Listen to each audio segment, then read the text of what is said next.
Very, very, very good tournament. Ludvig, poor Ludvig Aberg. I was joking with my girlfriend. Don't feel sorry for the guy. He's doing pretty good. Young guy, handsome guy. Really good golfer, and he's going to put himself in position to win several more times in his career, and he has already in the past. That's why we know of him. And so much watching him. He knows his game, ladies and gentlemen.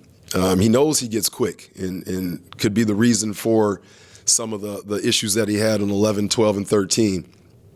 And, that's the first step, knowing who you are, and then trying to control it and work around it. I love how honest he was in the interviews post-play. It's something that I'm trying to preach to my clients, especially my junior golfers. If you can't explain what happened after a round of golf, if you can't tell me your score, how many times, for your other coaches and parents, kid gets off the course, what'd you shoot today? I don't want to talk about it. And they just run off, right? There wasn't any of that from Aberg. Aberg was looking people in the eye. He was smiling at them. He was explaining what he thought happened and was okay with it either way. And I think that that's something I'm seeing more from the younger athletes. LeBron was like that too, LeBron James in basketball. And of course, being a Michael Jordan guy, I always hated it, right? I want to see you feel it a little bit, But on the other side of that, it does show a sense of maturity, and it'll put him in better situations more often with that attitude.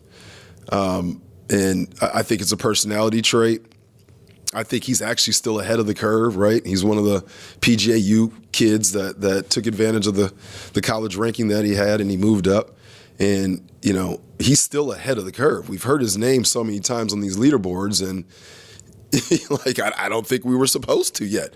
And, his playing partner, Michael Thorpe Jornsen, that's a mouthful for me. Same thing. He had some learning and some mistakes even earlier than Aberg did, in that front nine. And one thing about Ludvig there, after the big number, I think Michael had a quad on a hole. And on the next tee box, you saw them joking and smiling. And I thought in my head, especially as a coach, Ludvig said something to him to help him calm down or to bring him back. And, it says something about his character. These are two guys that competed against each other, both live in the Florida area, probably have a decent relationship. But I thought that showed a lot of character, even in the midst of trying to win a championship and knowing that you're going to have some battles in that round. He still was courteous enough to help the young man out. And I think the PGA Tour is in great hands with young people like both of them. So excellent stuff. The story of the week for me,